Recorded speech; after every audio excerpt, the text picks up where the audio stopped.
drop z'ekyayi n'olwekyo nsuubirayo challenge egenda okubeera catastrophic mu maaso awo nga bano yaziba Besigye insisting the charges on treason must be dismissed in accordance with the Constitution, particularly Article 28, Clause 7, and Clause 12, respectively.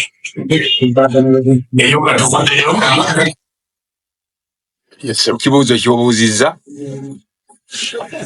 ky'obuuzizza ky'otuwadde kya challenge nnene.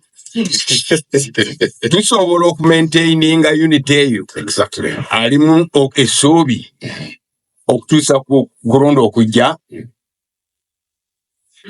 Tusobola naye waliwo enkalu nnene.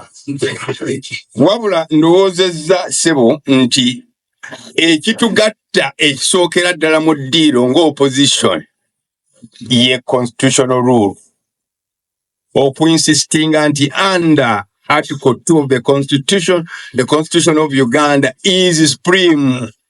Ikiekika kyonna mu nsala y'ebintu nga bwe bigenda bwe kibeerawo Constitution esigala ng'eri supreme. Naye tukuumye tutya era tukyajinze tutya abantu abatyobola ssemateeka okusobola okutambula obulungi. Eyo ye kyaji esookera ddala. Kyaji ey'okubiri eri ku Article 71 up to Article 73 egamba nti bannayuganda bonna tebasobola kugenda mu State House weewaawo they own power. Balina kuyitaamu bandiwagoni y'ebibiina ebyenjawulo. Buli omu n'agenda ng'atunda ekindaazi ekikye mu bantu bo ne beesalirawo wa bakulembeze ekibe beetaaga. Bannyabo ne bassebo okuva NRM yajja mu buyinza ekigambo ky'eddembe ly'ebibiina by'obufuzi kikyali mu lufumo. Kati nga ekyabaddewo wano ku Nupe headquarters oba ng'olina suspicion nti waliwo ekintu oyagala okukyekinga okwaza olina kujja kiro n'ebyuma n'otema makufulu na minyolo.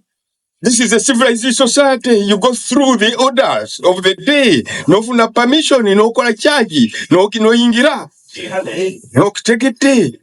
Supposition into winner evidence. Where is the evidence? To say kesi ya Besigye byonna byabadde dropped nga holding a water in terms of evidence provision. What are you talking? Tusigadde ku kibuuzo honorable. Yeah. Kakati ono yabadde divert. Kakati muke kiki tutandika tutyo okuuma okukozesa omukwano gw'ebyobufuzi n'okukolagana nga ebibiina by'obufuzi ne tusobola okwegatta ne tutambulira wamu. Ekyo tetusobola kikola ng'ebibiina bisibiddwa emikono. Mu musango ogwa Human Rights Network versus Attorney General, kooti yasalawo nti teri musirikale n'ayitibwa musirikale asaanye kuvunaana muntu ng'akubye olukuŋŋaana oba nga yeekalakaasiza kasita ategeezaako obutegeeza poliisi. Eryo ddembe lyabwe bange. Tosobola ddijja ku kibiina ky'ebyobufuzi kubanga ekibiina ky'ebyobufuzi kiri registered. Olwekyo bwe tutegeera nga ffe nti eddembe lyaffe liri encroached ng'ab'ebibiina. Yes. Twaliwo nsonga lwaki tetwegattira wamu ne tutwala ekintu ekyo mu maaso ne kituyamba okwerwanako. Otherwise campaign ezivaamu ababaka abanaatukiikirira here and there tunaazikola tutya nga eddembe eryo teririiwo. Wadde ku kyogamba?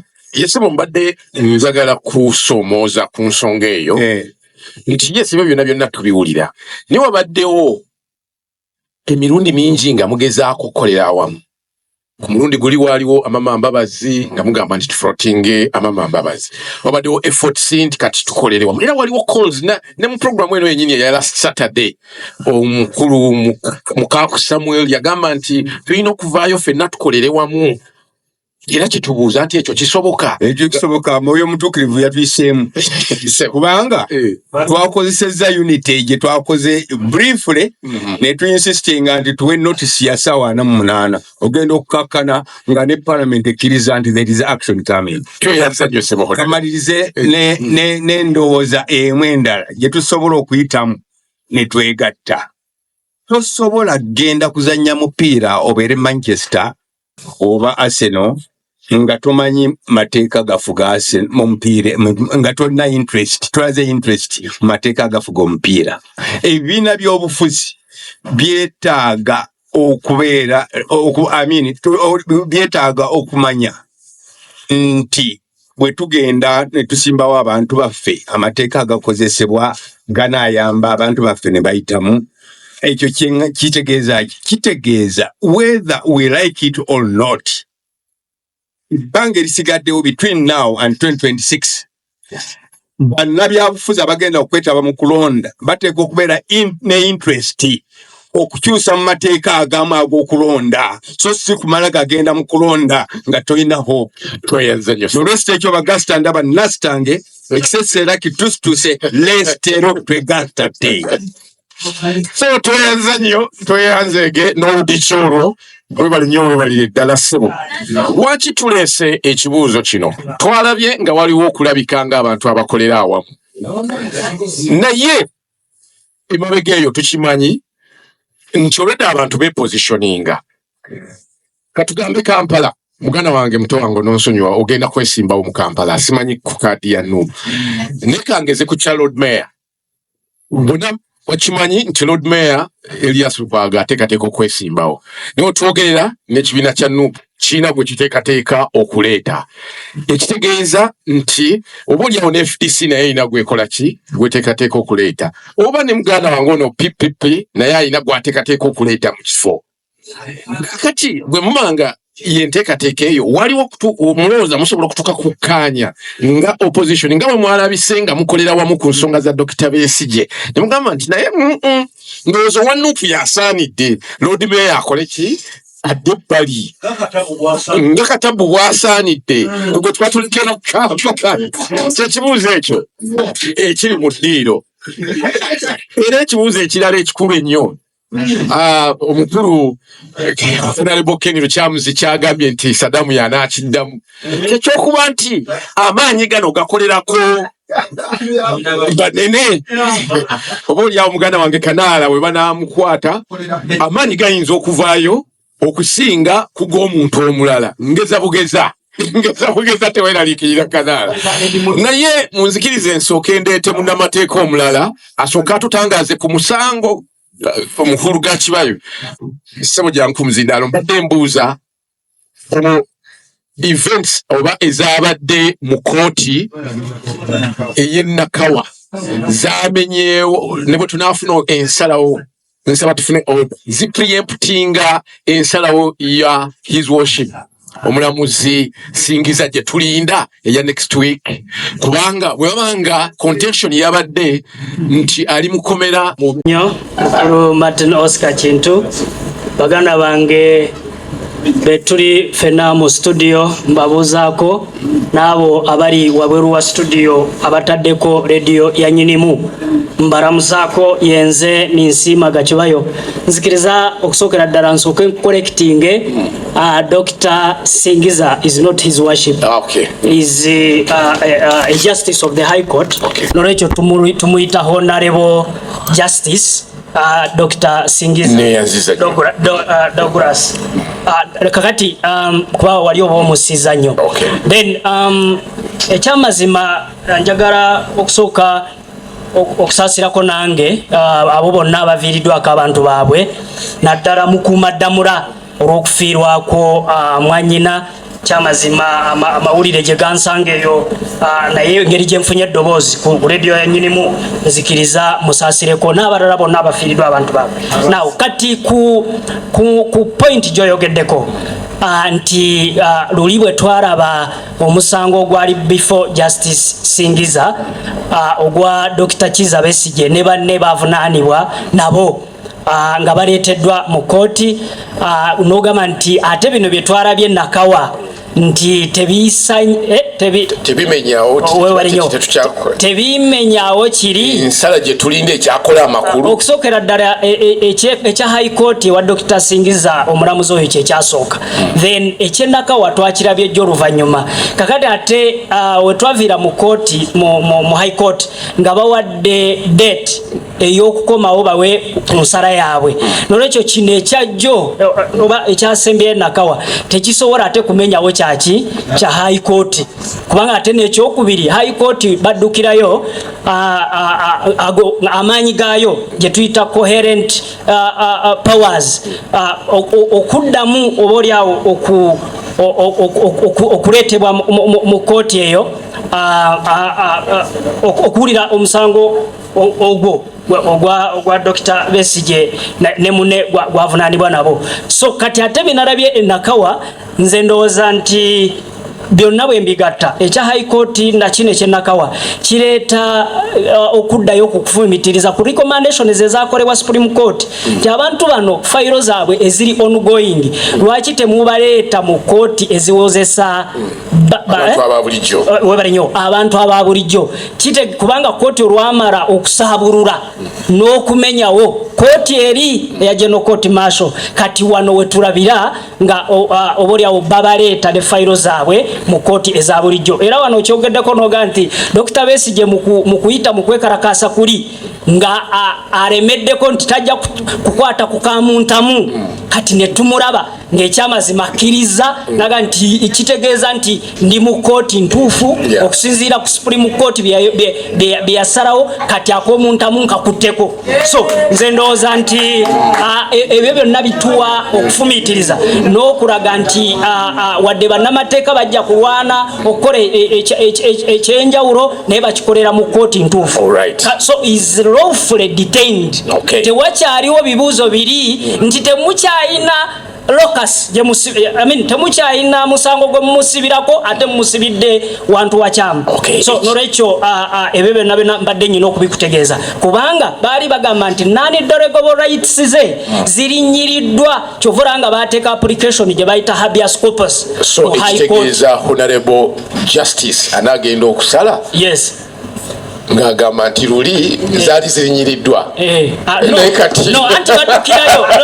what I mean baali baddukidde mu kooti okuteeka application eyo non-derogable rights z'omusibe za client waabwe zaali zirinyiriddwa nga bayita mu nnyingo eyanamunya eya constitution y'eggwanga Uganda Kawaii Oddi ekibuuzo kyo mu mangu ddala kuba n'abalala baagala okuteesa nti bino bye twarabye nga mu musango gwa Dr. Kizza Besigye aba opposition bye bayoleseza basobola okubisustaininga eyo unit eyo okutuuka 2026 ekibuuzo kya answer yange egamba nti nedda tebasobola kubanga abamu kwabo abali mu opposition naddala bayina embeera gye bakozesa ey'okwagala oba olyawo okubaako ne kye bayisaawo kati after some time nekigenda nga kisebengerera oba nekigwamu amaanyi kanko ekyokulabirako nti waliwo omukulembeze omu Benjamin Carson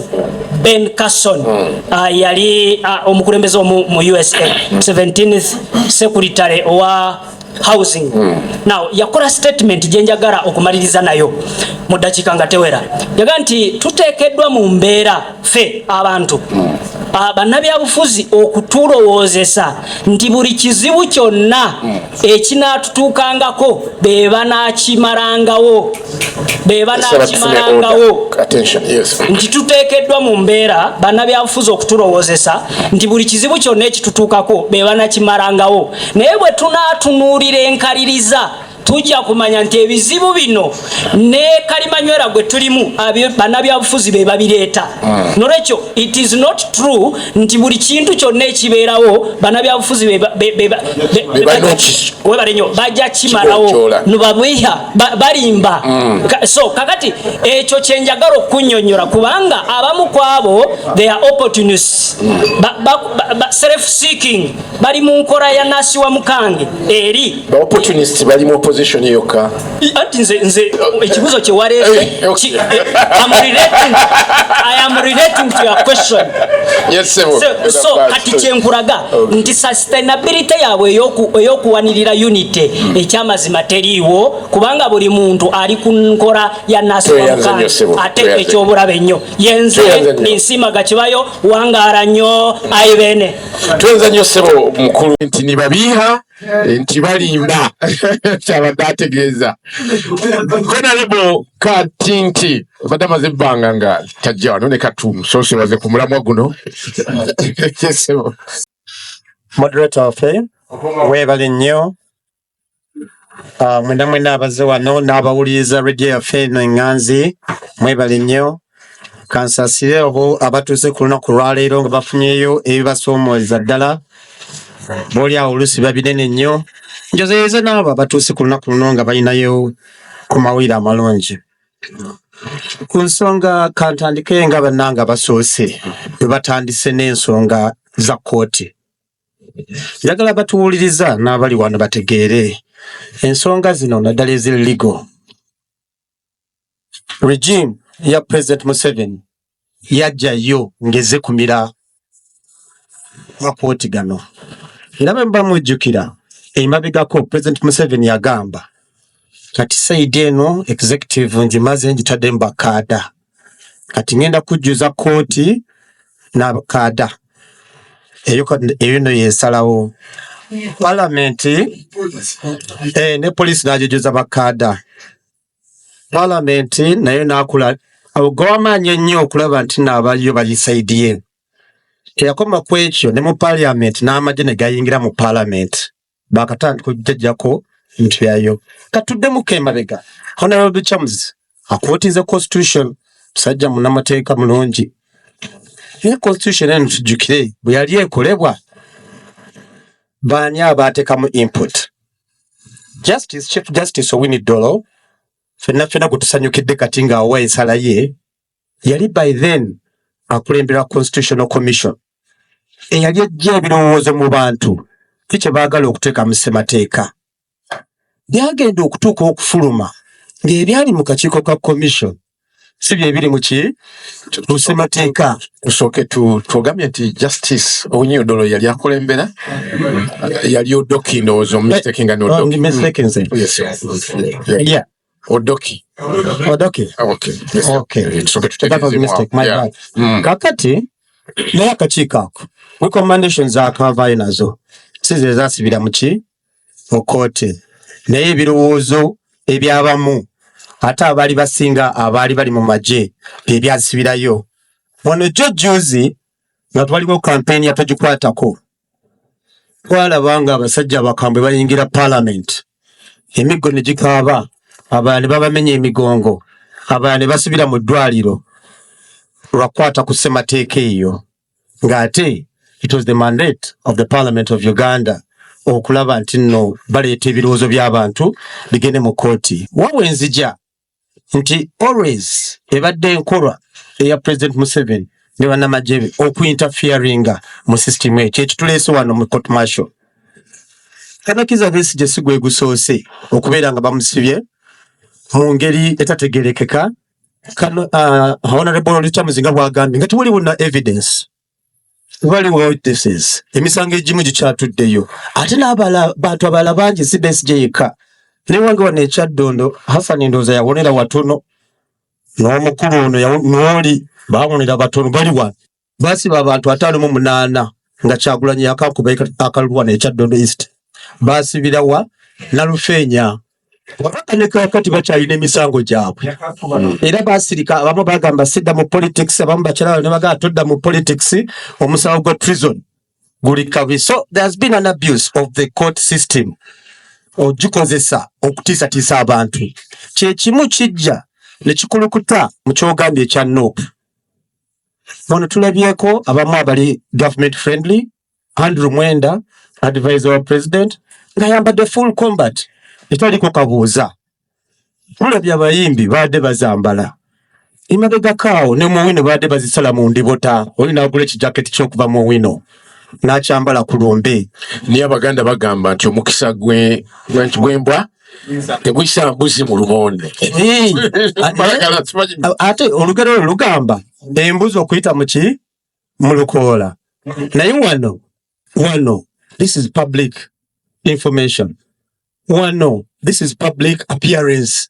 Kantiti gwenzija wano nga nyambadde yellow maama ono ajja kugamba kantiti yakyusa ali waffe kati wa movement si bwe kiri bajoga bajja kubuuza ne bwe tayi nga bakubuuza naye kanti eteteejo eya yellow waginoonyaako ki ku matayi gonna agaliyo ebibala bya green muganda wange ono ye mulaba atera okubeera mu byo.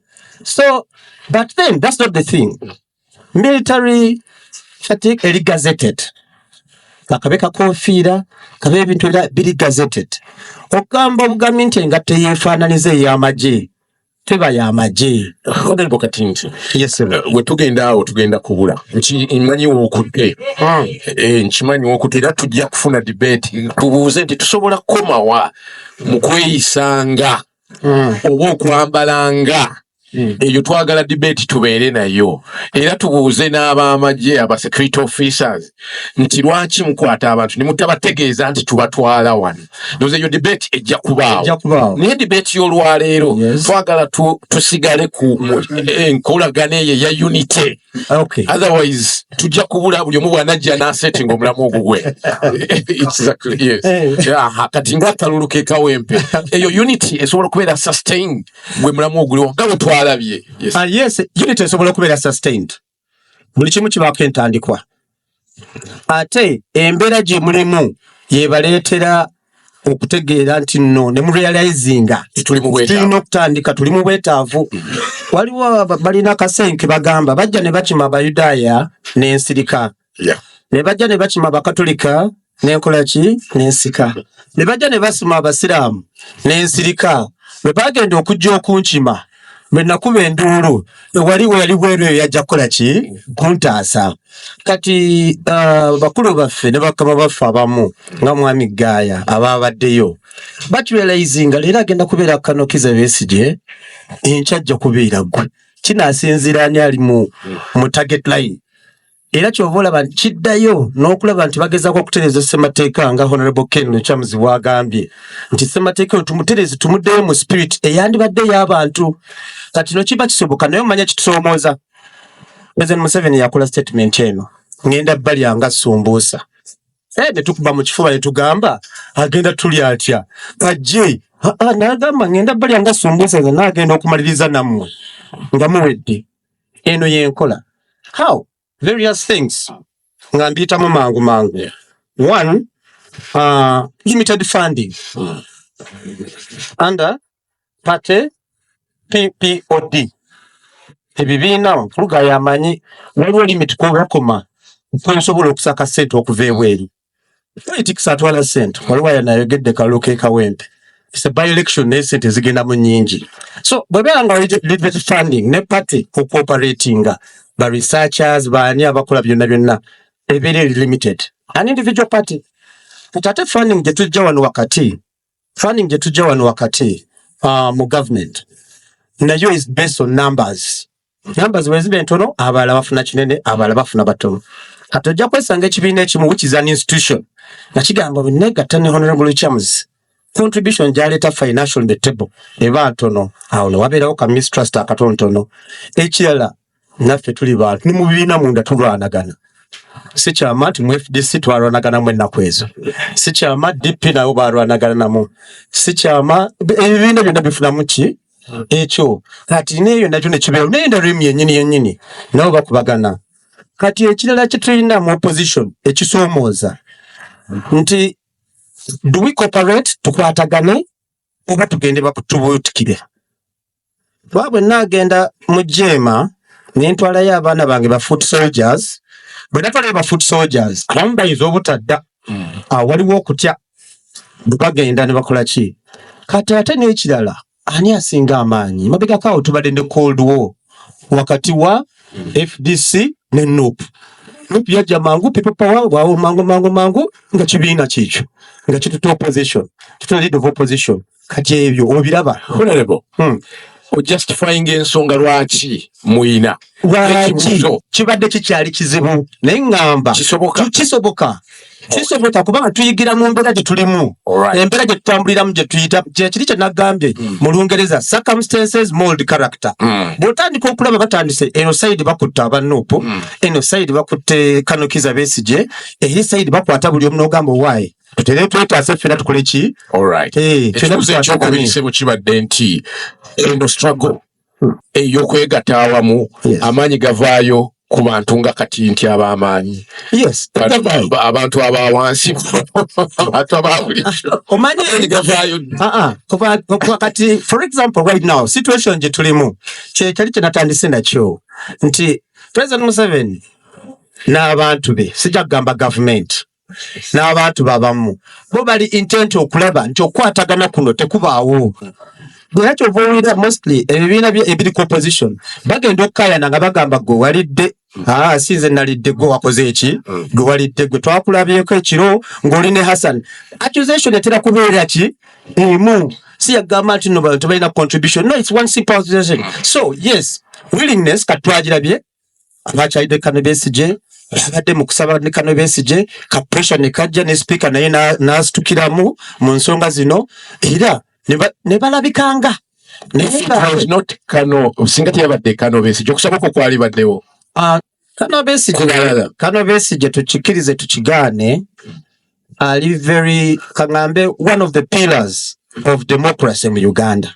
Wonna gyagwa oba ali mu FDC oba aliwa mu opposition politics wa Uganda ali very so kyovola bati no yassaba nnyo izemu bulungi nti there will always be a preference ku banene. Tweyanzanyise tweyanzege. Frank Mulekwa sebe webale amanya Frank Patrick Mulekwa. Ekibuuzo kyo abantu kibalimye okuddamu naye nze ngenda kukiddamu. Kiyinza obutasanyusa bwakiwulidde mu ngeri gye kizzeemu naye nze nja kukiddamu. Wabula okusookera ddala basoosesoosa awo mu mateeka awo sijja kugendawo nnyo kubanga munaye bano bakugu naye nze njagala kukireeta bwe nti banange mwebaze President Museveni. Mwebaze President Museveni. Engali Besigye gye yakwatibwamu e Nairobi owa Kenya nga ffenna wano teri amanyi. Mmanyi singa yakwatibwa Rwanda, singa yakwatibwa mu China, kakati singa munoonya Ben Kiwanuka mulala wane Uganda wano, singa temumanyi na gye yagenda n'amayitire ge, singa temumwagamanyi n'eggumba ly'obwakaviri singa temukalaba. Naye wuuno wano kye yakola kyonna oba attiddwa bwereere oba talina kye yali akoze naye engeri kye yakwatibwamu singa yali nsolo nga bwe mpulira bwe mugamba nga bwe nawulidde byanyuma nga mugagamba omusajja mubi nnyo afuuse kisolo n'engeri gye mwogeramu wano singa yali ekyo singa Besigye kati mbuyaga mpewo obuweewo. N'olwekyo njagala kyenvudde ŋŋamba tumwebaze agoberera mateeka era bwe mwamugobye mu magye mu kooti y'amagye yagonze n'amutwala gye mwagala. Yagondedde ki amateeka era sitiira ekyo temusobola kukimwebaliza. Ddaba bwe tutudde wano twogera ku mu nsolo eyo yennyini lwaki ekyo temukimwebaliza? Eyo kanveeyo oba mwebaze ba temwebaza. Amwebaza gy'ali amukubidde mu buyinza emyaka 4. Kale katugende mu maaso. Oyina ekibuuzo ssebo ky'obuuzizza n'ogamba nti bano basobola okwegatta. Ssebo nkwegatta kwe kuli olwene ne kusobola okubeera sustained nga bwe twalabye. Tekuliyo. Wabadde olaba kye bayita smoke screen. Kiri cosmetic just bakikozesa bukozesa kubanga kyekyabadde kitrendinga. Buli omu yadayagala bamulabi. Kamera zabadde wali era gwe batabadde tebaagala bamulabi teyalabisa. Kati okugeza nga ani Saddam Gayira yaleeta ekiteeso ky'ebyo bye walabye naye tebamula nti bamuwadde na muzindaalo kubanga tebaagala alabike. Lindako Bwana Mulekwa kuba tubeera wano ffenna nga bwe tubadde ne mubeera bangi abamu ne bateesa ne bafuna omukisa okuteesa abamu olw'obudde ne batafuna mukisa. Kati oyinza okugamba nti abo tuba tubabudde nedda ssebo era oluddeko obawa mu nyumba eno batudde wano teri atateesanga naye tewawona muntu wankizo nti omuntu ono yeyaleese puroguramu eno katumuwe ekyo kyete kibaayo wayiwa mu nju ekyo kankireke tekindira kadde nze kyenjagala okutegeeza nti tebasobola omanye ensonga lwaki kubanga buli omu ayina ebigendererwa bye era nga kibaye bwakugambye buli omu ayina ebigendererwa bye ebya Bobi Wine tubimanyi bya ssente yayenoonyeza ki ka ssente era so that is an allegation. It is not. That's an allegation. Kale katugitwale bwe kityo naye singa yali anoonya buyinza omuntu gwe balina singa baali opposition yali anoonya buyinza omuntu gwe baali balina okusimbawo nze gwe nali ndabye actually balinga babiri naye omuntu gwe nali ndabye ng'anoonya buyinza ye Besigye era singa Bobi Wine yabyagala opposition etwala obuyinza yandidde amaanyi aga central wano n'agateeka mabega wani wa Besigye kubanga Besigye ate alina amaanyi awalala yalina amaanyi mu west yalina amaanyi mu north yalina amaanyi mu east mwena mukimanyi ekitali ku Bobi Wine talina ba MP mu west talina ba MP mu north talina ba MP mu east kakati singa simanyi okiraba singa amaanyi ge yakateeka mabega w'omuntu kubanga ate n'ekirala ne mu central wano Besigye era yalina bw'amaanyi so n'ekyo singa yaddira amaanyi ge ono ago ng'ayagala okwegatta ng'ekigendererwa si kyakasente kali kenkugambye yandigatadde mabega wani yandikatadde mabega wa Besigye naye bwe baatuuka mu kulonda bagamba Besigye akola nani akola ne Museveni nakati singa Besigye agezaako n'ava mu kkomera nayagala okwesimbawo bakyagamba kaali kabadi era bakakola bona ne Museveni bamukwate singa n'amala asalawo kati n'agamba nti nzije neesimbeho nga nvudde mu kkomera bagamba kaali kabadi ng'era bwe babadde bakola ki njagala kumaliriza okwogera kwange kubanga oyogedde osene ekibuuzo ekirala nti bonna abatono bafuuti soja be babakwata ng'amaanyi sigalaba otyo ekyandibadde ng'okale katugambe nti bo batono tebengana nani naye bangi ate n'akalulu kaabwe kenkanankana nakaani nakaya Besigye kale wanditegese okusaba kwa bonna abakwatiddwa n'ogamba nti ki naye nga bwe nkugambye nti ekigendererwa si kyaki si kya bya buyinza ekigendererwa kya Mutaka Nsimbi njagala okumaliriza ngamba kooti wulira maliriza n'ekintu kimu kooti ereme kuba nnungi ng'ekusalidde gwe kyoyagala ate ebeera embi ng'ekusalidde kyotayagala mwami Kantinti agambye mbu kooti ejjudde bakaada bwe babadde bagoba kooti ya Museveni ey'ema y'amagye bakaada babadde beebase babadde balaze n'olwekyabatuka abatuwuliriza mumanye ani naani nekiki kigendererwa kya toyanzanya sebo point made katerega Muhammad okuva Bukoma Nsimbi sebo tusenyo bali nyuma baligala ekibuuzo na Jema secretary general wa Jema yesebo neyanzanyo mbalamusiza abali mu studio abe Bukoma Nsimbi mbalamusamuko akenjawulo nekiriza nsasire abantu bebutalaga Kigangazi Ntuuma Ndalage Mbuulire muziro gw'abakubye era nsabe Prime Minister Ministry y'ebyegwa bitalaze okuddukira abantu baffe eyo Nsimbi tuve mu bulango buno tukomewo nze nva Bukoma Nsimbi tulima emmwanyi beziteyako ekimuli enjoki ezijja olusimanyi mu lulimi lwazo zekubira amasimu nezijja zonna nezitandika okukola ki okubeera nga ziyonka zisobola okubeera nga zigenda okukola omuki omubisi ezimala okujjamu byonna byezijja mu kimuli omwo buli emu eddayo oba gye yavudde oba yavudde mu muzinga oba yavudde mu kiti nga mwe yateeka embuga yaayo eddayo nekola omubisi gwayo. Kati Dr. Kano Kizza Besigye embeera gy'abadde alabikamu oluvannyuma lugenda ku hunger strike ebadde yeeraliikiriza era neekwasa abantu ensonyi ebaga omusajja bwe tubadde naye mu kyokero agenda afe nga situvuddeemu statement yonna nze bina tunuulidde si bwegassi bwakuleeta nkyukakyuka mu ggwanga lino zaabadde kamera beera nga omubisi guli oddayo mu muzinga gwo ozimba omubisi gw'onookola ki gw'onoonya. Kino kyabadde kamera kibadde kamera bandabe nti tewaliiwo amusole neetondera bonna kubanga ne bakama bange babaddeyo kitegeera naye nga yadde kamera bw'ogenda okunyumya n'ababaddeyo emboozi bw'ogenda n'onyumya n'oli ogenda okola nga tukola ki ati kwatagana byonna byabadde byakulaba nti Dr. Besigye tafiira mu kkomera nga tewaliiwo kikoze ki kikoleddwa nga tolabise nti olina kyokola ki kyokola.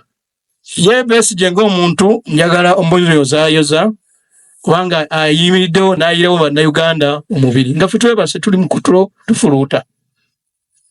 Besigye yakwatibwa n'aleetebwa wano okugiwa e Kenya. Mukulu Gakibayo gavumenti yammwe teyagoberera mateeka. Kitegeereka bulungi nti omuntu aba akwatiddwa emitala mu amayanja waliwo wateeka okubawo n'endagaano ekkiriza nti tuwanyisiganya abantu singa babaze nga bajja wano emisango nga tubeetaaga ewaffe engeri gyongera okukola ki obayisaamu. Ekyo tekyaliwo era abamu ku ffe tekituleetera obuzibu okulowooza n'okukkiriza nti oba oli awo Kano Kidda Besigye alina omusango ogumuvunaanibwa.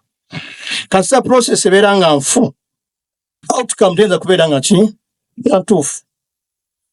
Kyobulaba nti kooti bwe yali esalawo yagamba nti biri byonna byali bifu era Kano Dr. Kizza Besigye banaatuyamba bana baasoma amateeka ne batunyonyola ebyakoleddwa ennakawo oba byo bituufu kubanga tusuubira nti omuntu Saddam bwazza omusango bamutwala ku poliisi n'akola statement yeewozezaako mu statement y'ebyo ne bitwalibwa ewa DPP okulaba nti omusango gumuvunaanibwa bwegwo gugwa mu ekyo. Naye byonna simanyi oba byabaddewo oba tebyetaagisa si byamakulu nnyo ng'omuntu kubanga okutuuka ku mbeera eno Dr. Kizza Besigye yafuuka kasiru mu commercial mu military code n'agaana okuba ku kyonna kyakola ki kyayogera n'agamba sibakkirizaamu sibamanyi era temujja kunvunaana n'agamba oba kufiirayo nkole ki fiireyo. Kati mpulidde olwaleero mu kutukuta omulala ogwa wano nga abakugu mu mateeka balina biboogera nti kooti egamba nga konti fayiro zikole ki transferring kubanga ekintu kyonna yakitta bukolokolo ekyandibadde ekyamagezi era ekyobugunjufu era ekiwulirizibwa kwe kuta abantu abo ne baddamu ne babakwata bupya okubavunaana ebyo ebibavunaanibwa ebirowoozebwa nti bikola ki bibavunaanibwa. Naye njagala nze okutegeeza bannayuganda entegera yange nyimpimpi nti bino ebyabaddewo ebyokwegatta ebitunuulidde tebigenda bisobola kutuuka 226. Okusooka yabadde enjoki zadde zinoonyamu obisi bwe guzijja okusobola okukola ki nga kikola ki. N'olwekyo njagala kusaba abantu baffe nga twagala okudifitiga Pulezidenti Museveni tuteekwa okubeera nga tuli riyo. Ekyokubiri ssebo Haji n'ekibuuzo ekyokubiri kiddemu nti bwe bibanga byabadde bwe bityo kitegeeza ebyo birabikira ku banene bokka ku batono tebirabikirako. Engalo zino nziraba tezenkanankana amaanyi agateekebwamu okununula Kano Dr. Besigye tegayinza kubeera nga genkanankana n'ago agateekebwamu ng'onunula Katerega okuva ali ku CPS ono Katerega ave bukoma nsimbi tekisoboka. Pulezidenti w'eggwanga bw'omusongamu otyo olugalo eyo ebeera treason so nga ate Katerega bw'omusongamu olugalo mu liiso bakita batya ekyo assault otegeera. Olwekyo mwe ba food soldier muteka okugenda mu bino ngetegedde bulungi mukoze ki mukitegedde bulungi nti amaanyi agakozesebwa okujjayo Secretary General wa party sige gakozesebwa okujjayo gwayera akuwa mu ngalo n'okuzina amazina okutuyita tayininga gatukoze ki gatuze ekyo abantu muteko kibabuulira bimanga mbagala ba food soldier bakole omulimu gutwetaaga okuleeta enkyukakyuka mu ggwanga lino naye abantu tujja ne twogera bya bufuzi food soldier eyenkana na principal tekisoboka tekiriyo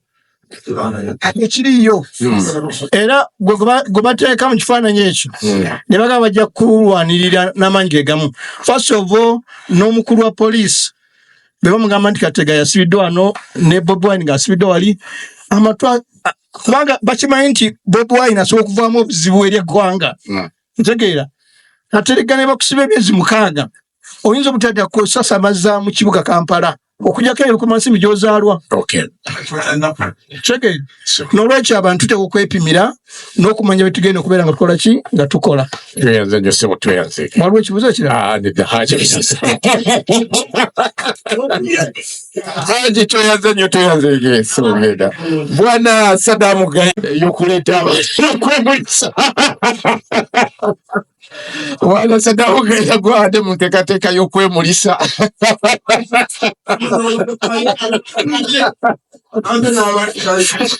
webale nnyo bwana Oscar abatuliza mbalamusiza sebo nzikiriza nkuliseeyo muganda wange muto wange Chairman Nyanzi twasuze mu ddwaliro mvuddeyo ku makya ate ku sawa zibadde ziwera ndooza nga 4 ate embeera ye neetandika okwagala okuddamu okutabuka so tali bulungi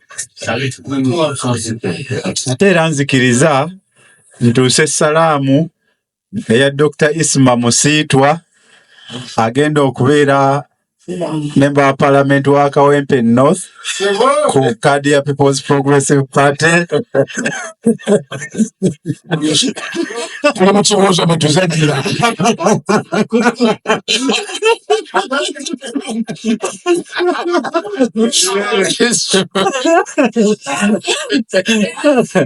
esebo aba Kawempe twabaleetedde omukulembeze tumuyita Balanced Diet twalukinze sebo ono si yabuuza ebibuuzo wano kakati sebo ekisooka waliwo wano ebyogeddwa byesaagala kukkaanya nabyo at all. Omuntu okujja wano agambe nti Honorable Kyagulanyi nti ekyamuleeta ssente ekyo kikyamu kubanga muto wange Bebe Cool ali mu NRM muyimbi bwe ziba ssente azirina kyo kitegeeza nti ne Bobi Wine senga yali azaagala mu NRM yandizifunyeeyo era yandigaggawaliddeyo n'afuna buli kyayagala. Nolwekyo omuntu ogamba nti ssente zayagala si ssente zayagala ayinza okuba ng'ayina challenges okusoomoozebwa mu bukulembeze naye ng'ekituufu kiri nti ali ku cause gye tuliko. Ekyokubiri kyekyokugamba nti nagenze ku mukolo gw'okusaba ne batampa muzindaalo.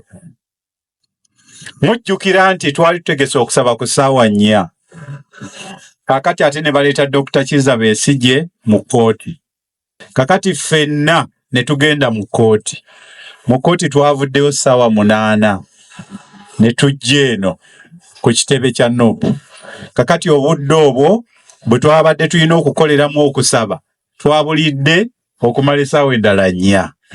Kakati tugenda okutuuka eyo nga tulina ku kondesinga aboogezi.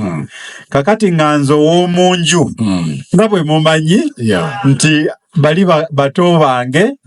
Kakati nga nze mwangu okugamba nti gwe ne bw'otoyogere abagenyi kasaba nakola ki banayogera mujjukira nti abadde ne Martha Karua ne Honorable Winnie Byanyima abatabadde mu program n'olwekyo neyo ensonga njagadde clarifying.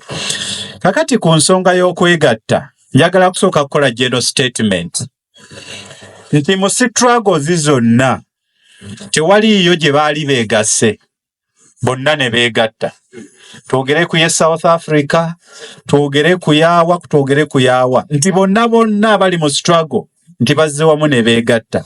Eyo statement gye njagadde nsooke nkole kugamba kibeere clear, waleme kubaawo omuntu alowooza nti at one point in time opposition yonna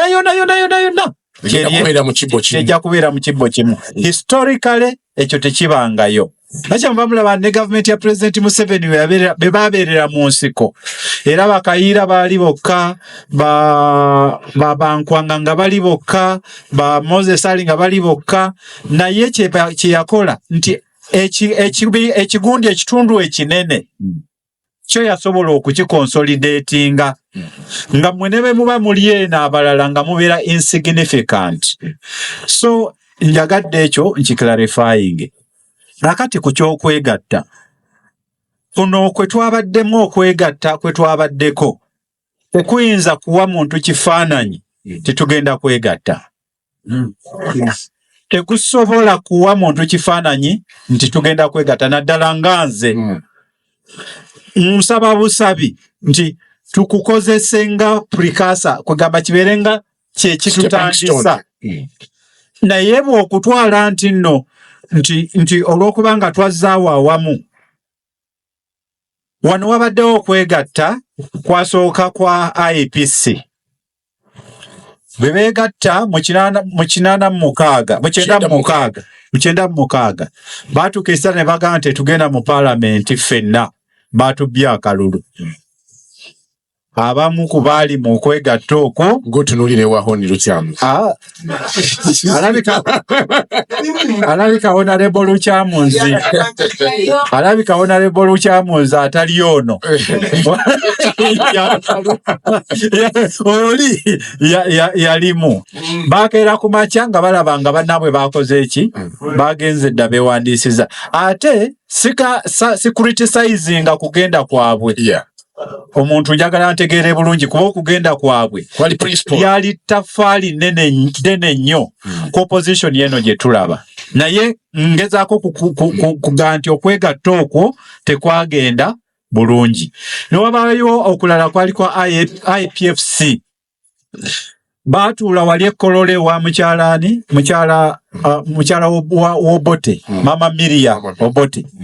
Baba bali mu kidaala nga balinze omu ku banene yali Dr. Sebana Kizito owa Democratic Party, legal advisor w'ekibiina mu ntebe yatuulamu yekka. Ng'ekibiina abakulembeze tebakoze eki tebalabise. Kakati ne tujja mwene ya TDA. TDA twatuula okumala emyezi 2. Tutuula tusula tutunula bwe nkubuulira engeri gye yasaanawo abantu abamu batuyagala na kubatunulako mu mmunye.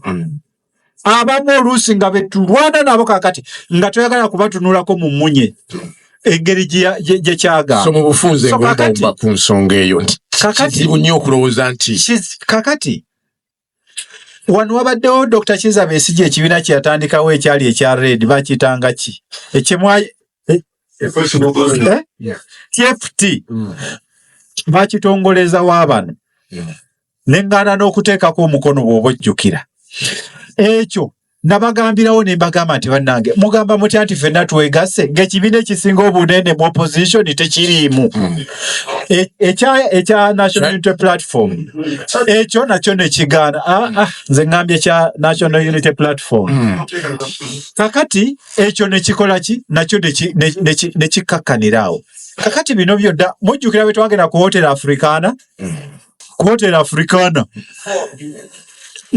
era twavaayo nga tulina ne bye tusayininze ne tugenda mu paalamenti ebiseera bino mujjukira era ne tusayininga. Kakati luno lwabadde lwe lusembyeyo. Ekizibu kye tulina Honorable Kenny Lukyamunzi nze sikkaanya nammwe kugamba nti tewaliwo demokrasi kyekitugaana okwegatta. Sikkanya naawe kugamba nti dikiteeta yatuganya okwegatta. Sikkanya naawe. Ebyo byennyini bye byandituwaliriza okukola ki? Okwegatta. Ebyo byandibadde bikola nga lujegere olutugamba nti bane muli mu kizibu mwegatte. Agali awamu. Ekitugaana okwegatta ekisooka kweyagaliza. Kweyagaliza. Okweyagaliza kuli mu bantu ffe basekinoomu. Ogenda n'ogamba nti bagambye nti awo Kanala yaba yeesimbawo owa DP. Owa PPP n'agamba nti maze emyaka egi nga neteekateeka ntadde milioni zange 15. Ekibiina kiŋŋamba ki? Kati okweyagaliza kimu. Ekyokubiri, okweyagaliza okw'ebibiina. Buli kibiina kigamba nti nze senga nfunayo bano. Kati oyinza okwekanga nga ekibiina ekyange kigamba senga nfunayo ababaka 10. Oba singa ekibiina kyange kisaanyaawo bano. Kati ne bano bagamba nti ne bwe mba situtebwa president afadhali nsigaza leader of opposition. Nammwe muyinza okuba nga bwe mutyo bwe mugamba. Kyangu nnyo. Kati okwo okweyagaliza ku level y'ebibiina ne kutugaana okwegatta. Ekirala tetulina lack of kwegamba a clear objective. Ebigendererwa ebyawamu. Kiki kye mwagala okwakivinga mwenna awamu nti kino kye twagala. Kakati senga ng'ekyo kyekyali ekikulu nti mwagala kuggyawo Museveni olwo bwa MP nga ne bw'obufiirwa wandibadde tokola ki? Tofaayo. Ekibiina ne bwe kyandibadde nga si ekifunye ababaka abangi kyandibadde tekikola ki? Tekifaayo. Kyandibadde kifa ku mulamwa gutya gumu. Naye olw'okubanga si gwe omulamwa ffenna gwe tulina weesanga nga bino bye bitutwala. Okumanya nga si gwe tulina ogwo mulamwa bwe tuba nga tuli mu kalulu. Nze nakirabako nga ba MP babalangirira wamu ne president ku Tale Center yeegi. Eno babalangirira obwa president obujja nga balangira n'obwa MP obuyingirawo. Naye MP opposition kasita bamulangirira talinda bwa president we. Adduka misinde n'essimu n'agijjako. Yaba agenze kujaguza. Kakati abo toyinza kugamba nti omulamwa balina gumu gwa kwegatta era nze ndowooza nti nno okwegatta kukyali wala okujjako nga tufuuse tubadde honest. Naye nzikirizaako kamu ka bwavu. Obwavu nze nalabako ku kalulu kano aka Honorable Amama Mbabazi nga ffenna abaamuteekawo ng'omukago ba pulezidenti b'ebibiina nga ku lukuŋŋaana gy'agenda alina okutuwa amafuta agagendayo. Nga bw'aba tatuwadde mafuta gagendayo nga tetujja kugenda ku raale. Kakati bwe muba nga awe muli nga muli bakulembeze nga mwagala kujjako oli, ndowooza nti ezo zonna challenges bwe muba temuzisololeze muba mukyali very far away okutuuka ku unity eyinza okubagala. Tweyanze nnyo, tweyanzeege. Omuntu bw'abanga ali mu comfort zone, ali mu lutalo naye ng'ayagala kutambulira mu mmotoka ye, nga tebagamba nti engeri gye tulina ebizibu katutambulire mu costa ffenna awamu tugende ku raale, naye nga buli omu ayagala avuge ye, ali mu SC olutalo aba akyasobola oddulwana. Simanyi, mbuuza bubuuza. Mbala nsinga no debate eno mujja kunzikiriza nkoleko eno neno Kakooza WNRM. Nupwe tunulira opposition yeegasa. Sebo neyanziza nnyo Nkulu Martin. Kasooke tuve mu bigambo. Kasooke ntuuse okulamusa kw'abantu b'Eruweero Sebo bawuliza puroguramu eno. Era n'omubaka Nasulu Gaddafi abeerako era wiiki ejja agenda kugulawo kwa holo 10. Angende ku mulamwa.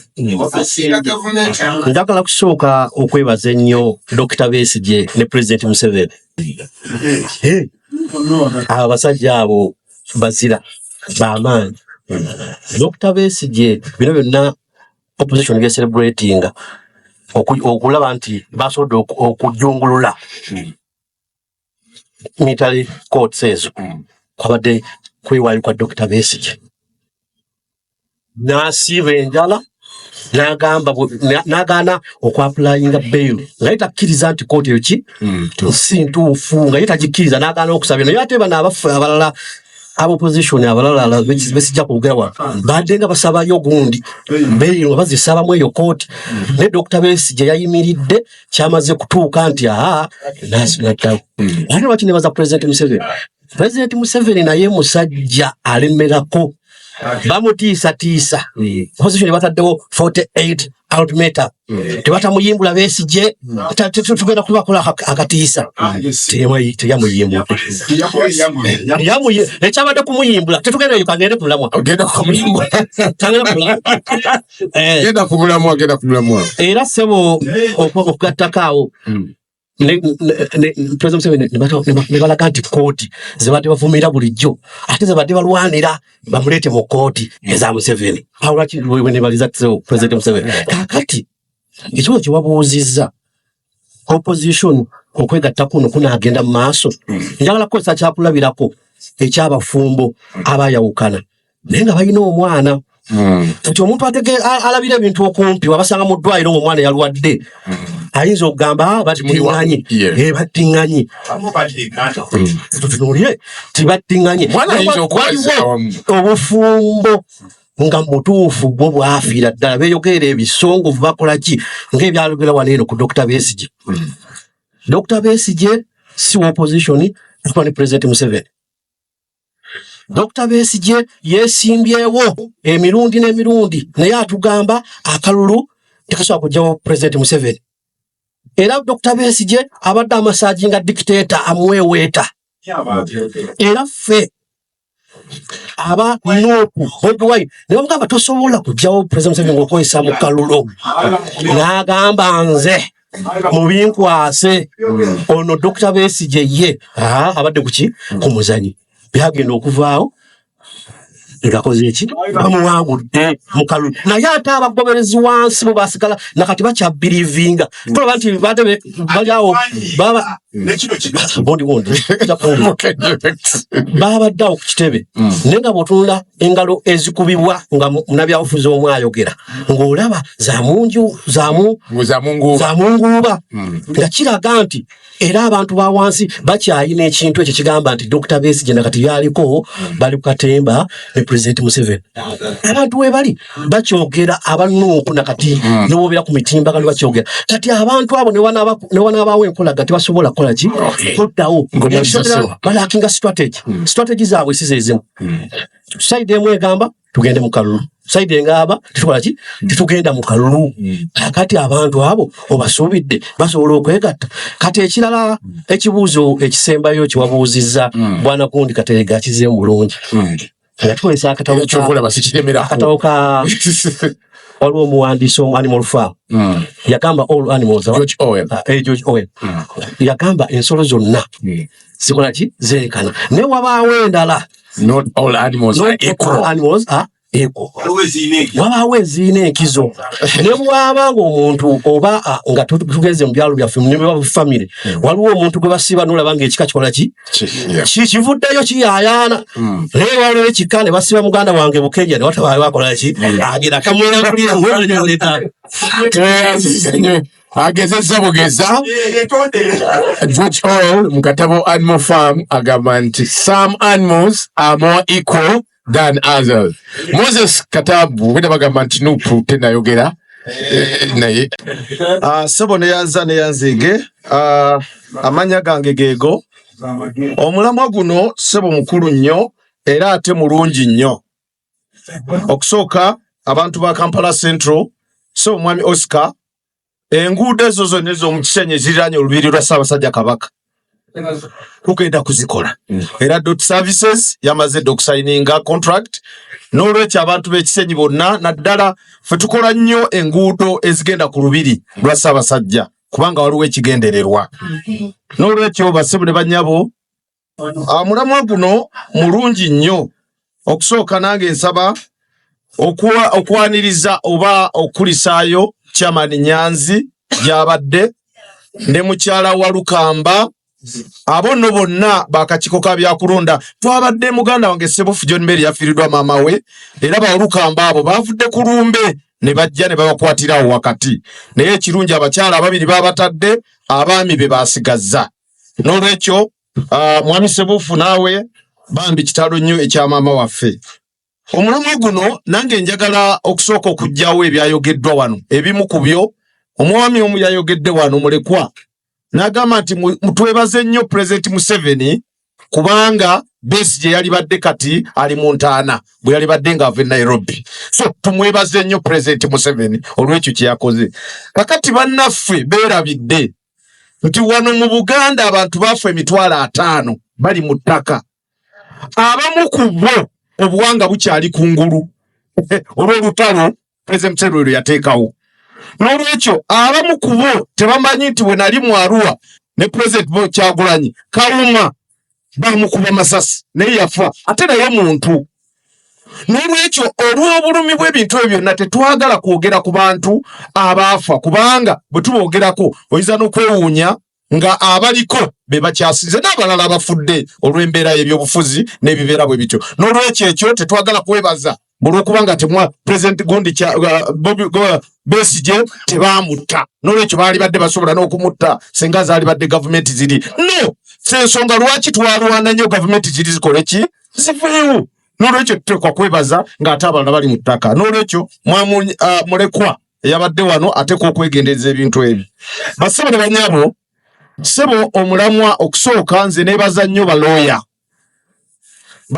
ng'oggyeko Besigye kubanga yali tannaba kukwatibwa ku bino eby'e Nairobi ng'olredi apiiru eyo baagikola dda kabaziguruka so yaliyo ejjawo court martial naye balawyers simanyi oba FDC naye nze mmanyi Munnayuganda balawyers ne balwana nnyo bambi nnyo okuggyayo omusango ogwo era bwebalabanga nga bagezere mu kooti ya Supreme omulamuzi omukulu nga twagala ko apiiru eyo bagisale bwe bagisala Chief Justice n'olwekyo tubeebaza ba lawyers ba Lack and Company Advocates ba Lukwago and Company Advocates n'abalala abajjeeyo ekyo n'okwebaza Kano Kizza Besigye ne Honorable Segona Kano Kizza Besigye okuguma bannanga abantu abalwanirira freedom mu kigendere mu nsi yonna tebafa ku ebyo bafa n'okufa fe abamu abalwanirira eddembe ly'obuntu nze nga bwe ŋŋambye emyaka gye nnina maze emyaka gya Museveni gyonna nga ndi ku opposition n'olwekyo ba freedom fighters bonna batuuka n'ekiseera ne bafa okubanga baba n'ekintu kye baagala n'olwekyo ku nsonga abatuwuliriza bateekwa okumanya nti nga bwe babuuzizza tusobola okwegatta tusobola tulina ebyokulabirako IPC we yali etandika mu 96 begatta UPC yegatta bulungi nnyo era twaliawo kabuusu nga ffe tuli bato nnyo naye twalaba okwegatta okwaliwo wadde tetwawangula naye twali wamu mwami Sadamu abadde bulungi nnyo agambye tetusobola kwegatta ffenna naye ab'omulamwa basobola okubeera awamu era ne bawangula basobola banyabo mbajjukiza referendum mbakakasa nti waliwo okwegatta kw'ebibiina nga tulwanira naye era waliwo ebibiina ebyagaana nga tulwanira ebibiina okukola ki okudda mu buyinza okudda waliwo ebibiina ebyali awamu naye era waliwo ebyagaana naye twajjayo kye twajjawo era n'ebibiina anti tewaali bibiina mwami Sadamu okimanyi bulungi nnyo bwe wali mu Kayuba okimanyi bulungi nnyo ffe nga tuli eno tugamba ebibiina bikomewo eddembe ly'obuntu terikubwako kalulu mwe nga mugamba likubwa kalulu kyekyaliwo kityo n'olwekyo twegatta era kyendowooza tiwaaliwo ekyavaayo n'olwekyo nze ndowooza okwegatta tusobola kakati tidi egyo oyogeddeko mmanyi bulungi nnyo ekyaliwo ng'abamu bagamba mbabazi abamu mumanyi bulungi omukulembeze engeri gye bamujja mu lukiiko n'ebigambo bye yayogera bennange bantwala abaana baŋŋaanye okubeerawo olwo waliwo ekiyingiddewo naye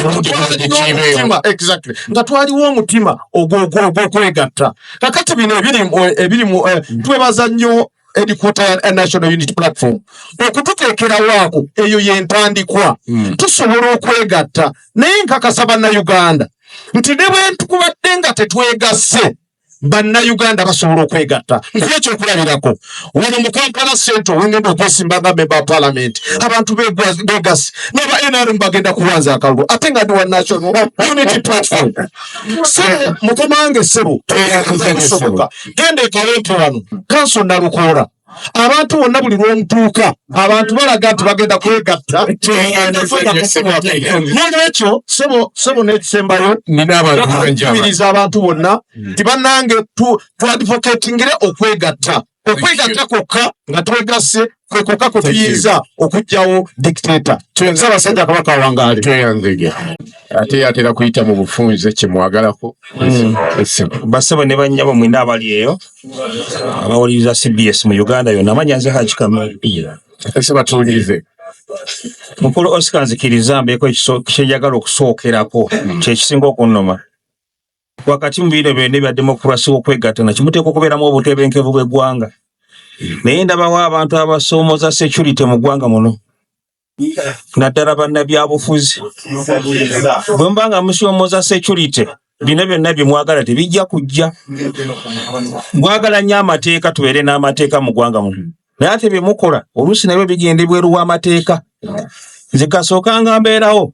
Saddaamu anambuulira oba kibiina ki mu nsi ekiina ejje eryambala uniform nerikumba neriteekako abantu mu nsi ojja kimbuulira mwami Saddaamu gokomyewa naye ebyo ebyokusoomooza bebaleetera n'okugamba nti ne court martial ziveewo kubanga mumanyi bajja batwalayo olw'ebikolwa byammwe ebyokusekeeterera gavumenti kubanga bw'oyambala uniform ne weeyita ow'amagye oba omaze okufuuka ow'amagye era bajja kuvunaanira mu court martial y'amagye nolwekyo ebyo mubyegendere mukola ebikyamu eri ate ne muziyiza eno okubavunaana ekyo tukiraba mwami Oscar ensonga y'okwegatta era mwami Saddaamu ansanyusizaga nti tekisoboka ate nga ffe tugamba mu NRM bumadde mugamba mwe mwenyini nti bwe tuba tetwegasse tetusobola kuwangula NRM kati omukulu wa conference agamba nti tetusobola kwegatta kati muli tuwangula ddi ogamba nti tetusobola kwegatta era tekiribaawo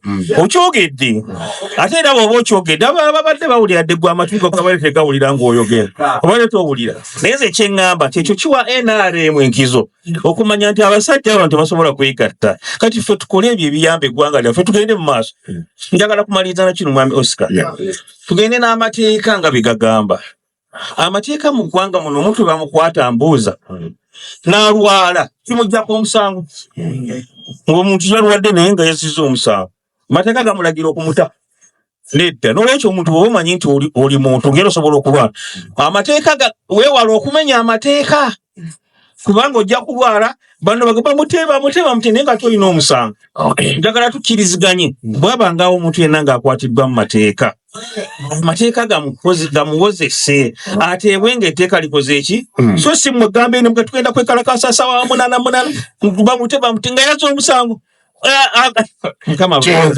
tweyanzege ndowooza meseji yabadde nti aleetebwe mu kooti entuufu era ndowooza bwe yaleeteddwa mu kooti entuufu nekidimu okulya n'akavaako. Alex Bukenya owa FDC kuru wange Martin Oscar Kintu webale nnyo webalire ddala nange okumpa omukisa guno nate ate era n'obutako okumpa omukisa okutuusa eddoboozi lyange eri bannayuganda nga mpita mu ndowooza. Amanya yenze Alex Bukenya munnakabowa era muna FDC aluubirirwa okwatira FDC bendera mu kalulu ka bonna nga omubaka wa parliament. Okusookera ddala njagala okutwala omukisa guno mwami Oscar Kintu tufune order mu studio. Njagala okutwala omukisa guno mwami Oscar Kintu nga nze Alex Bukenya okwebaza Dr. Kizza Besigye olw'okulwanirira ensi ye mu mazima obwenkanya n'obwesimbu. Nkozesezza omukisa guno okumwebaza ng'akyali mulamu. Ate era omukisa guno okumwebaza ng'okozesezza olw'okuba nkimanyi nti puroguramu eya leero esinzidde ku ebyo by'ayitamu naddala okunyigirizibwa kwalimu okubanga tuteesa ku kwegatta ku opposition. Njogera okumuweereza essaala n'okumugumya yonna gy'ali nti ffe nga bannayuganda naddala ab'emyaka gyaffe oba oliawo abataaliwo ng'alwanirira obwenkanya eyo yonna gye yali tujjukira bulungi yali atambudde amawanga ng'asobola okuba n'obulamu obulungi n'abwerekereza najja atulwanirire nti abamu ku ffe tutegeera bulungi omulamwa n'ebyo byakkiririzaamu nti ye ne bw'anaaba agenze nga pulezidenti Museveni n'obwannakyemalira bwamunyigiriza okulafuubana kwe ekugenda kufa togge ffe tugenda kusigala nga tuyimirira ebyo byakkiririzaamu. Mwami Kakooza nsaba onneetondere nze mu Kenya ssebo ewaffe baba nkutte mu kika bakola ki banwanirira. Mwami Gayira ogenze n'oyogera ku kigambo ky'ogamba nti Bebe Cool oba gyali ne Bobi Wine gyali oba Bobi Wine yali ssebo tuyina ababaka betumanyi nga babazi ba mbeera nga olwaleero we bukya katugeze ng'emukono NRM yeyinayo obuwagizi ajja kusigala ajja kusala eddiira dde ku NRM yasigaza akaki bannabyabufuzi abamu tubazudde babaza mbeera abalawa wasobola okukolera ssente nefunira obuwagizi n'asimba amanya ku ekyo nga nzira ku kigambo ky'okwegatta ku opposition. Ekyamazima kiri nti ffe abalafuubana okulaba nga tufuna enkyukakyuka oba oliawo twandisanyukidde nnyo omwoyo Saddam Gayira ne banno abamu ku bali ku ludda oluvuganya gwe mwayolesezza nga mugenda okwogeza eddoboozi erimu ery'okulwanirira Pulezidenti Museveni. Nkozesezza abamu ku ffe mwatuleze emabega nga FDC ate ogenze n'ogamba wano nti NUP ky'ekibiina ekisinga obunene mu Uganda. FDC yesinga tubalire mwe mubala nnamba naye ffe tubala national character ffe buli wamu tulinawo kakati ku ekyo kye ŋŋamba tetusobola kwegatta nga opposition. Ekisookera ddala bye tukkiririzaamu byawukana tegeeza abatuuliriza ne bannange bwe tuli wano mu studio nti okwegatta ku opposition kukyali mu lusuubo. Opposition bwe tuba nga tuli bakwegatta ekisookera ddala tulina okuba ab'amazima gye tuli. Bwe tuba nga tuli bakwegatta tulina okufuna olusirika buli omu yeeyuze abulire munne we yagenda weyasobya. Njagala okuwa ekyokulabirako abamu nga batandika ebyobufuzi byabwe bamala emyaka 2 nga babizimbira ku Kano Dr. Kizza Besigye yali nga bwenkulaze nti okuva mu gy'ekinaana nga muvubuka muto ayina bingi bye yafiirwa olw'okulwanirira eggwanga lino Uganda naye ne bakulaga nti nakigwanyizi atulana President Museveni nga n'abamuvuma mwebyo tuvaanayo kuba disonga Alex sobola kumalayo bintu kubanga obudde tulina butono. Kanala Moses Makindye Ssaabagabo Esebo. Mukama wange kulamusizaako ne bammemba abasoose okuteesa ndi musanyufu omulamwa abateesa buli omu akutteko mu nkwata eri serious. Nze njagala debate erimu okuchalenjinga ku muntu waba akyamizza n'omukola ki so ne mubeera mu nteesa enki ennungi. Sebo nzikiriza mu dakiika emu nsaasira abantu bange ab'endejje twafiiriddwa seeka wange ow'omutibutika yafiiriddwa maama we ate omulufuka ow'akakiiko ow'abakyala ennaku 3 zonna tusula mu nnyimbe naye nga mutusaasire abamu tuyinza okulemerwa okugenda kuziika naye kalesa tubadde nammwe ate nkuliseeyo baganda baffe ababadde bakwatiddwa ab'ekibiina kya NUP abakomyewo ate tusaasira abo bakyaliyo nga muganda wange Lovanizi n'abalala abakyali mu makomera. Mukama wange ensonga gy'obuuzizza nze kantandikire ku y'okwegatta. Mukulu Saddam ebitundu 7 abiggyeyo ku buli 100 kubanga ojja kugaana kubanga oluusi oba n'ensonga zo omuntu nga tuweesimbangawo tomanyi kitwogerako ku kalulu k'okwevuganya. Omuntu eyagwa ng'afuuliddwa ekibiina ekyamuggyako taliyagala kukitunula mu maaso. Nze nali mu Democratic Party FDC bwe yajja nga ffe tugereze nga ffe tulina tutabatambuza bwe batuuka ku ntikko batandika kulaba ffe ng'abaki abajega kino nja kukyogera nga sikitya mbadde ngenda ku bitebe byonsatule nga ntuulayo abaana bano bonna boolaba abasinga nze mbadde abayambako okuyiga okudibetinga kumpewo yes kino nkyogera mudamanga tipate ya nabayamba bo bakyogera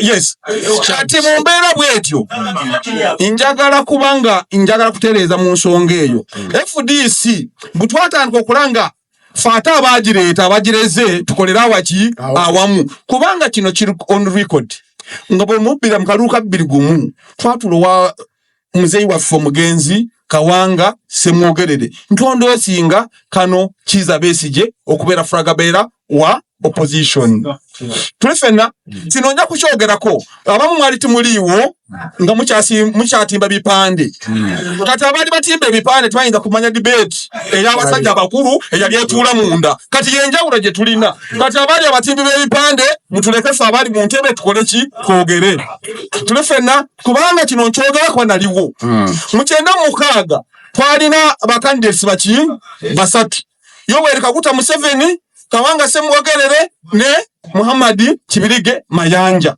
Mu kiseera ekyo rumors ezajja batugamba nti Jema ekuliyetingiddwawo ekitongole kya ISO okulemesa Democratic Party okutwala obuyinza mu Buganda ne Mbasiramu.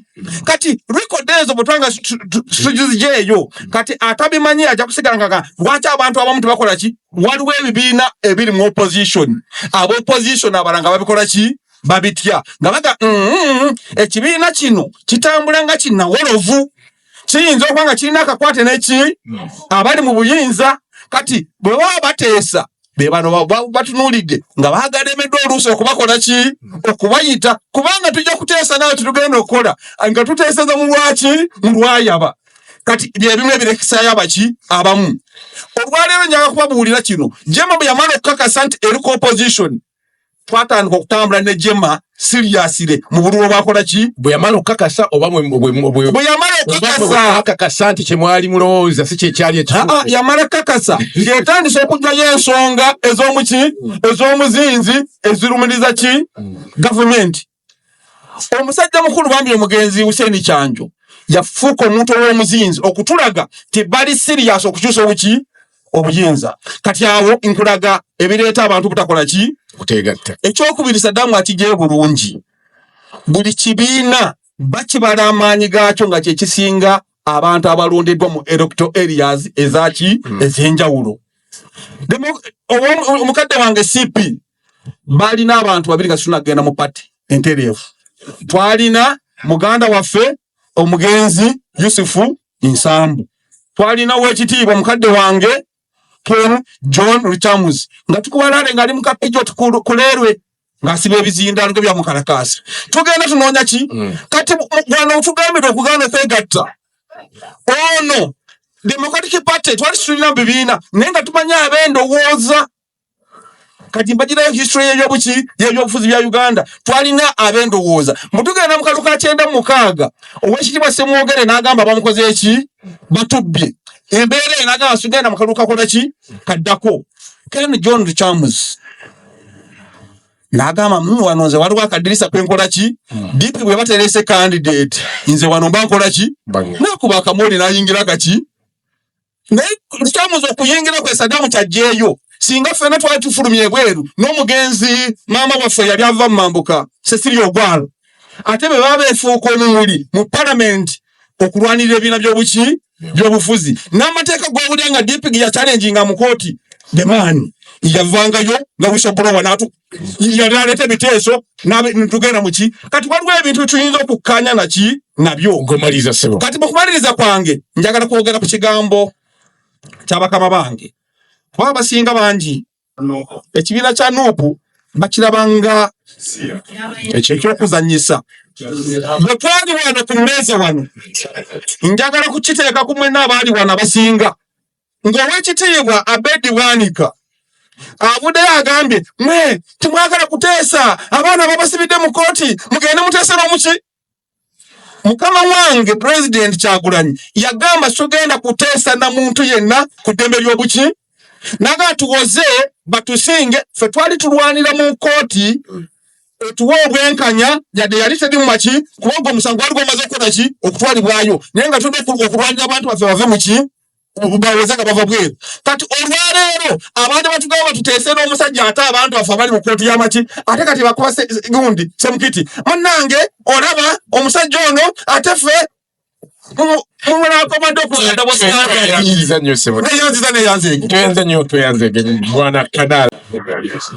neyanyiza nnyo ssebo Nkulu Martin Oscar kesa bannange mwenna nsanyusa obbala abali ku mmeeza entukuvu Haji Katerega Sadamu Honorable Ken mwenna abasanyusa obbala kubanga wiiki si ntono naye nno nze sijja kuleka abantu bamu kuyinaayina.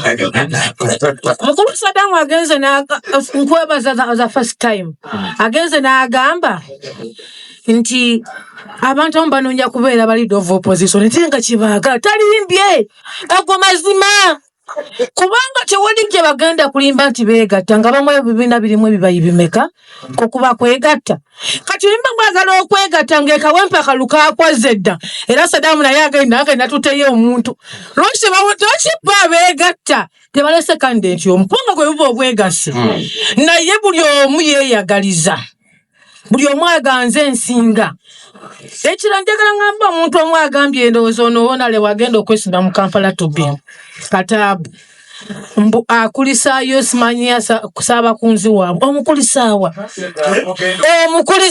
bannange muleme kubanga mwagala omuntu nga mwibalatira okuttisa abaana b'abantu bw'oba agamba nti omukulisaayo amaze ennaku 3 ng'abaana b'abantu bamaze emyezi n'emyezi mu kkomera bw'omuba nga temukolera gavumenti lwaki mu nnaku 3 ate ne bamulekomyawo Mukulu Martin aye ne bamutuusa ne ku nnyumba ewuwe tebadde bamuwambye komedi w'okwewamba yakoma kwani kumunyagwa mulekerawo okwewamba gavumenti nga yakwagadde Mukulu Martin gavumenti nga yagadde okusiba ne bamwogera nonsense tabalina kye balumwa wanje Mukulu Sadamu gaira wano ava mu ddwali atugambye Sadamu ayinza okubanga alimbye nti era tumukulisaayo ssebo kamala obudde bwange Mukulu Sadamu mwina gajjiika endala sebo tukulisaayo mu ddwaliro ne babwene bwe yagamba nti bamukubye amasasi era yagenda ensambya era naye yali mulwadde kati komedi bwamwe tukwaye komedi tukwaye komedi kubanga wano komedi bwa Nuupu ayikiridde wano Malende yagamba nti yagenze Nairobi bwe yadda yagenda mu kivulu kya Semakula yambala kakondo ate bweyasuka okuzinduka okuzina yalabira nti yalimbye nti okulutwale mali tukwaye komedi ku Kyabesigye Dr. Besigye mwenna boogera temumanyi kusinga gavumenti eno muli mu byammwe ate badde babalwana abategeera babalwana okutegeera kubanga ffe tuli ku byaffe era neeyanza nnyo nti yategedde yali azze emmere yalidde naye kyenjagala okubagamba nti Mukulu Martin Oscar teri gavumenti nsiru ng'emaze emyaka 39 maliriza teri gavumenti nsiru era gavumenti yagenda okukwata nereka Sadamu nereka Haji Katerega ng'erina ensonga lwaki emukutte nalabye buli ng'ayogera Mukabesigye nazukira Kanyambonyi gwe battira obwereere yayagala kubanga akukanya kamalize kati Dr. Besigye tumusanyukiddeko naye naye bw'oba olina ekirowoozo ekiyekera gavumenti ng'ate mwe mwagireeta ne mugitukuza bajja abakwata n'abaana abambala Mukulu Martin okumanya Uganda eyonoonese omuntu n'alambula ennyini batalekana kuyimba ennyimba z'amagye baana batwala mu kkooti z'amagye nga mugamba batutwalire mu kkooti z'amagye obwereere ffe tuli ba civilian mwatusuubiza okututta naffe tutambula na biso lw'onkwatira wenkikutugbatusuubiza Mukulu Martin ekyoliba eyakyogedde kale nkimenyeewo oli bamukutte kubanga yakoze ensobi ate nawe wodda n'oyogera kyekimu nkimanyeewo naye mukulu Martin abegambala abadde bakwite tweyanze nnyo 2026 President Museveni ye kandidate waffe tweyanza nnyo nakira Haji Kigongo bwe babawa kitatu akatale k'Ebusega muwedaana ekyapa kyako tweyanze nnyo Kenya ng'akuba mu ngalo ng'asaakaanye mwagambye ku Dr. Besigye nagamba nti ate Dr. Besigye tomwogerako muveeko kampita omukulu oli ssebo amanya jangu jankunzidda Martin Oscar Kintu omukisa guno gwompadde mukama wange gwe mulindi gwange ogusoose yamubabulira amanya agange nze mulindwa Salim ndi musajja wa Democratic Party eri yakawanga Polo semwogera era ya Benito Kiwanuka yali ensowole era mviridde mu Yuko South constituency nga mukama wange mu Democratic Party ye Dr. Lulume Bayiga Salongo ye mbaka waffe owa mu Yuko South constituency era nga nange nga enjasa biggu okuva eri mu training zaffe za UID nteekateeka okujja nga chairman LC5 Buyikwe district kusanga ze mwogedde nsonga nkulu nnyo Martin Oscar Kintu ku mulamwa olese ensonga zino z'amateeka sebo era za rule of law and constitutionalism ez'amateeka nayitiddeyo buyiti era ba lawyers bano ne baclarifying nga omulamwa gwabadde ku kwegatta ebibiina by'obufuzi nga tusinziira ku kyala bisse wakati ebibiina by'obufuzi byonna nga byegasse okulwanirira eddembe lya Dr. Kiza Besigye oba Kano Dr. Kiza Besigye ali mu kkomera e Luzira neebaza Dr. Kiza Besigye oyo mulwa CBS FM